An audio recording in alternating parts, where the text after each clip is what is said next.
जय हिंद। कोझिकोड जो विमान दुर्घटना हुआ था उसमें जो वीडियो बनाए थे उसमें हम आपको बताए थे कि दिन के समय लैंडिंग करने के लिए कौन कौन सी मार्किंग्स का प्रयोग किया जाता है और रात के समय तो लाइट्स का प्रयोग किया जाता है। लेकिन जो एक्चुअली घटना हुई थी कोझिकोड में वो खराब मौसम था और ठंड का दिन अब आने वाला है। वहाँ पर जो सबसे बड़ी भीषण समस्या होती है कोहरा का। आप इस देखेगा कोहरे में इसको जहाज को उतारना बड़ा मुश्किल हो जाता है, कुछ दिखता ही नहीं है, ना लाइट दिखेगा ना मार्किंग्स दिखेंगी। उस समय क्या किया जाएगा आप इस इमेज में देखेंगे। यहाँ एक जहाज जो है वो रनवे पर लैंड किया हुआ है। शायद आपको यहाँ पे जहाज दिखाई दे रहा हो कि लैंड किया है। सोचिए आपको जहाज नहीं दिख रहा है तो फिर पायलट को किस तरह से रनवे दिखता होगा। इस स्थिति में उतारने के लिए भी बड़ा सिंपल डिवाइस का प्रयोग किया जाता है जिसे हम कहते हैं इंस्ट्रूमेंट लैंडिंग सिस्टम ILS।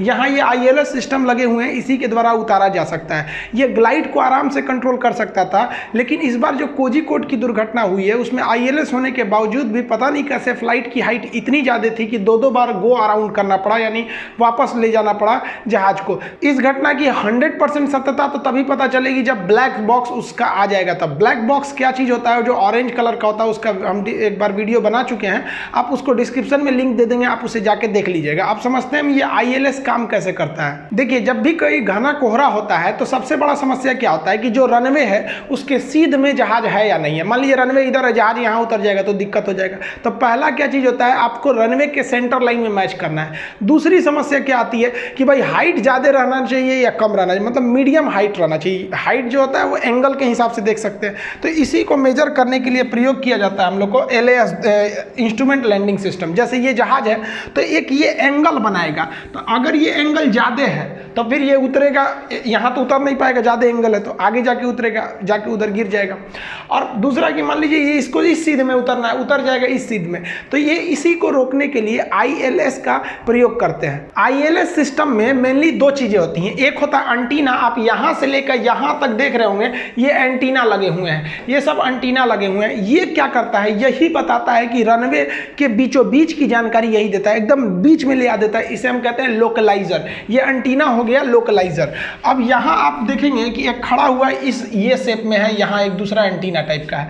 ये बताता है ग्लाइड स्लोप कि आप बहुत ज़्यादा हाइट पे हैं, कम कीजिए, या कम रहेगा तो कहेगा कि आप और उठाइए, नहीं तो जाकर पिछला का एरिया पोछिया लड़ जाएगा नीचे, हाइट उठाइए। तो ग्लाइड स्लोप को मैनेज करने के लिए ये होता है। इन दोनों को मिला देते हैं तो उसी को कहते हैं इंस्ट्रूमेंट लैंडिंग सिस्टम ILS। तो ILS दो चीज़ों को से मिलकर बना होता है। और ये जो चीज़ें देख रहे हैं इस तरह से, ये तो फिर हम आपको बताए थे रात में उतारने के काम में आता है। ये तो सेंटर लाइन है, जब मौसम सब सही है तो ये लाइट्स होती हैं जो इसको दिखा देती है कि हाँ यही है। लेकिन खराब मौसम में लाइट दिखाई नहीं देता है, तो ये मत समझिएगा कि ILS का हिस्सा। ये अप्रोच लाइट है, रात में उतारने के काम में आता है। ILS यानी इंस्ट्रूमेंट लैंडिंग सिस्टम का जो पहला डिवाइस होता है लोकलाइजर, वो एंटीना के समान होता है, बहुत ज्यादा मात्रा में पाए जाते हैं ये लोकलाइजर। और ये जो ऐसे लंबा सा खड़ा हुआ है ये होता है आपका ग्लाइड स्लोप। ये दोनों जो है ना फ्रीक्वेंसी छोड़ते हैं, जो 90 से 50 हर्ट्ज की फ्रीक्वेंसी पर छोड़ते हैं, इनकी जो फ्रीक्वेंसी होती है। और ये आगे 5 से 6 किलोमीटर दूर तक ये अपनी फ्रीक्वेंसी को छोड़ते रहते हैं। इसको मौसम से कोई दिक्कत नहीं आने वाला है।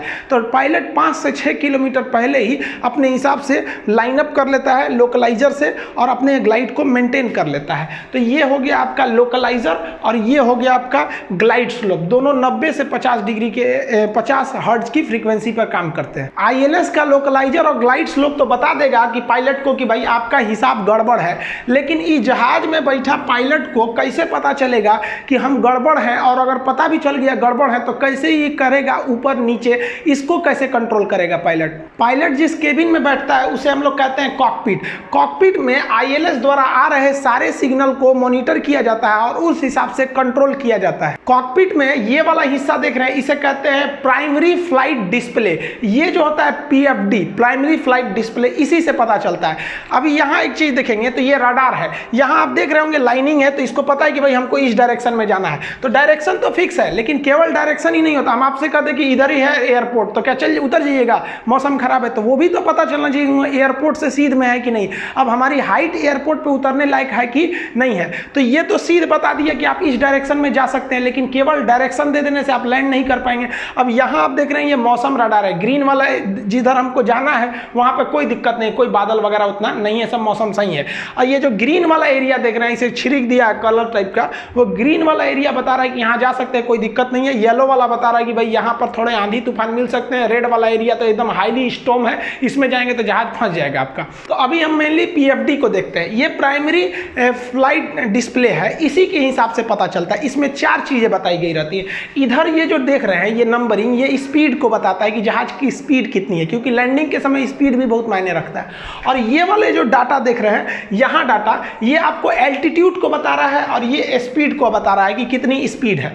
अब बात ये तो डाटा की नहीं है, यहाँ तो मेन समस्या ये है कि आप रनवे के सेंटर लाइन में है या नहीं है। स्पीड अलग बात है, हाइट अलग बात है। यहाँ आपका मेन समस्या है कि सेंटर लाइन और एंगल कितना है, ज्यादा एंगल तो नहीं है। तो इसके लिए बीच का ये जो लाइनिंग होता है ये बताता है कि आप रनवे के सेंटर लाइन में है कि नहीं। यहाँ आप देखेंगे एक आपको चौकोर टाइप का आपको मिलेगा, ये वाला बॉक्स यहाँ आपको इस शेप में एक आकृति मिलेगी। आप हम यहाँ बड़ा कर देते हैं, आप वो शेप देख लीजिएगा। इस शेप में यहाँ आपको एक आकृति मिल रही होगी। यहाँ पर आपका ये सेंटर लाइन अगर आके मैच कर गया तो समझ जाइए कि आप रनवे के एकदम सीध में है। ये जरूरी होता है, पायलट सबसे पहले रनवे के सीध में लाता है, उसके बाद हाइट को एडजस्ट करता है कि भाई पहले सीध में तो आ जाए तब हाइट एडजस्ट करना है। तो अगर मान लीजिए ये लाइनिंग आपको ऐसी तिरछी दिख रही तो आप तो सीध में नहीं है। यहाँ पर ये जो इस शेप में दिख रहा है इसके पे ये लाइन आपका कट करना चाहिए। तो इससे क्या हो जाएगा कि आप रनवे के एकदम सीध में आ गए। अब आप एंगल देख लीजिए कि ग्लाइड स्लोप ढलान कितना है। तो ढलान चेक करने के लिए भी आपको ऐसी ही आकृति यहाँ दिखेगी, इसे डायमंड शेप हम टेक्निकल भाषा में कहते हैं। ये नीचे में अगर लाइन के बराबर आ गया तो लाइन अप है, सीध में है, और इस साइड में आ गया तो आपका एंगल ठीक है। यहाँ मिटा देते हैं। यहाँ आप देखेंगे ये वाली आकृति यहाँ बनी हुई है और यहाँ से एक लाइनिंग जो आ रही है वो इसको कट कर रही है।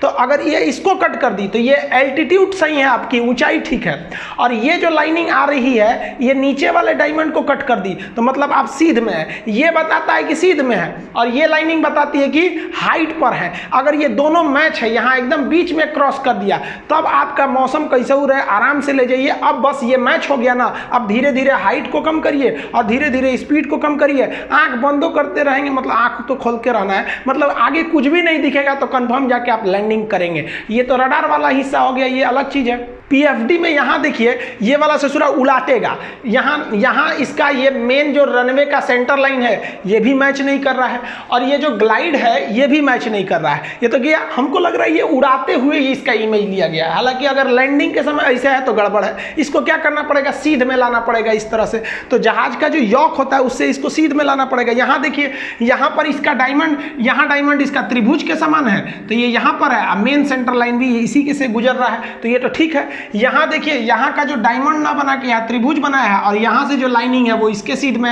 ये एकदम बढ़िया काट रहा है। अब इसको कुछ नहीं करना है, यहाँ से उसको स्पीड कम करना है और यहाँ से एल्टीट्यूड कम करना है। चुपचाप टुकुर टुकुर देखना है, अभी तक दूर पे रनवे दिखेगा और जो ILS इसको सिग्नल देता है तो अंदर वह बोलते रहता है कि हाँ 200 100 ऐसे करके बोलते रहता है कि इतना करीब आ गए हैं। तो इसमें ये इंस्ट्रूमेंट मदद कर देते हैं लैंडिंग में। आज के समय के इसी एडवांस टेक्नोलॉजी की मदद से हम कितने भी खराब मौसम में आराम से लैंड करा सकते हैं। लेकिन इस बार क्या हुआ था, अभी ब्लैक बॉक्स के आने के बाद ही इसका पता चलेगा। मिलेंगे नेक्स्ट वीडियो में, तब तक के लिए जय हिंद।